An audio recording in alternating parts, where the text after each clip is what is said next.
5月9日、3時頃の琵琶湖の様子です。まるで冬の日本海のような強風と高波の琵琶湖。こんな日に、小鮎は釣れるのか、少し、試してみることにしました。水は濁り、波は高く、釣り人の姿は少ないです。まるで冬の日本海のよう。ただ、潮の香りがしないことを、水が茶色く濁っていることが、ここが琵琶湖だと教えてくれます。さすがに釣り人が少ないので、今日は人気スポットに場所を変えて、小鮎を釣ってみます。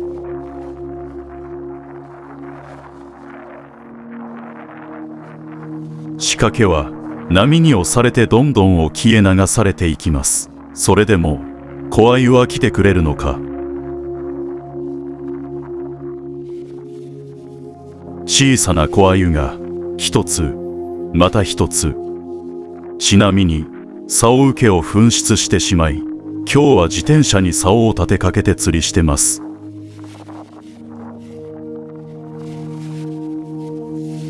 こんな荒れた湖で、よく泳いでいるものです。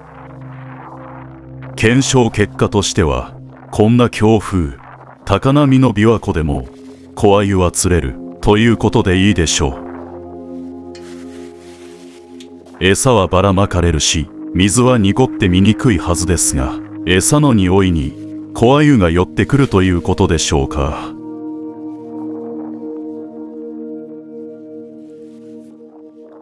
こんな強風、高波の中でも順調に小鮎は釣れます。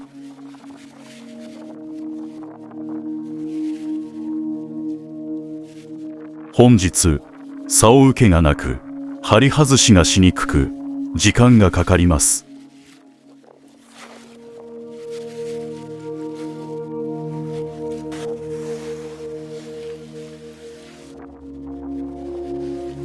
強風で仕掛けが流れるので釣りはしにくいです。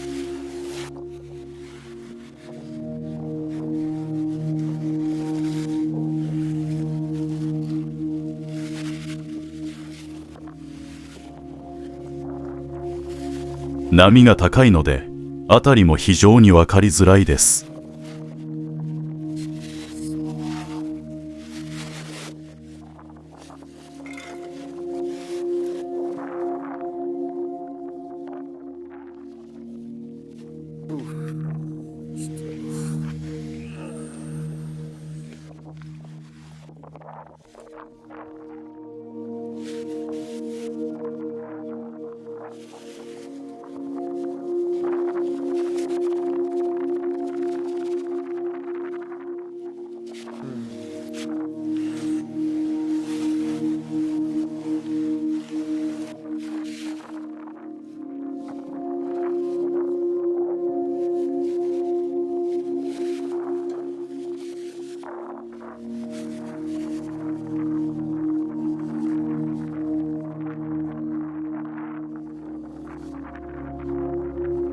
本日の釣果です。1時間程度の釣りで合計16匹釣れました。仕掛けは沖に流されていくのですが、沖の方では釣れず、結果としては岸に近い方で釣れました。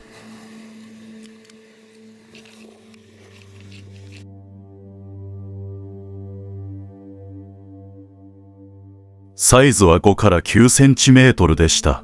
前回と場所を変えてみましたが、変わらず、小鮎のサイズは小さいです。一番小さい小鮎は、かなり小さく、泳ぎもどこかぎこちない、鱗も薄く、子供らしさが残っています。シラスみたいな泳ぎ方です。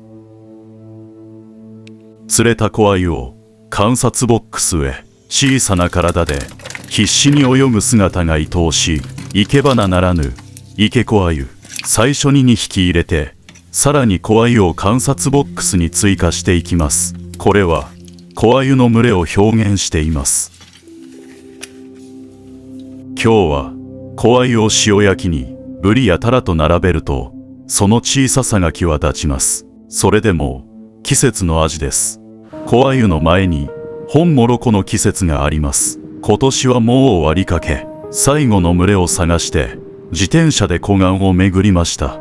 別日に撮った本モロコ探しの旅のおまけ映像です。小鮎はまだ1ヶ月程度釣れるが、本モロコはもう終わりかけ。5月7日の4時頃、自転車に乗って本モロコ探しの旅に出ました。この日、近江大橋の上から撮影した琵琶湖の様子です。快晴で、波も穏やかです。遠くにいつも見るプリンスホテルが見えます。近江大橋を渡った東岸の湖岸の様子です。岩場のあたりをチェックしますが、本モロコの姿はありません。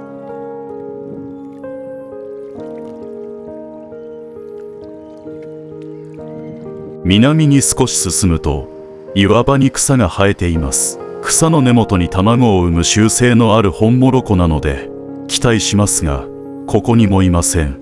さらに南進し、本命の足や草が生える場所で本モロコを探します。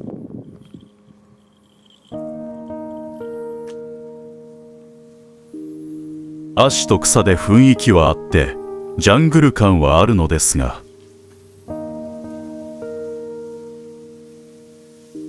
途中一箇所で弱った本モロコが足の隙間を泳いでるのを見かけました。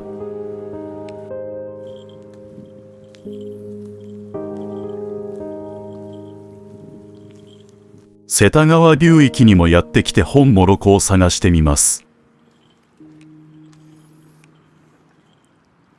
ゼゼ公園周辺の岩場も探してみました。ゼゼ公園近くの岩場で謎の稚魚を発見しました。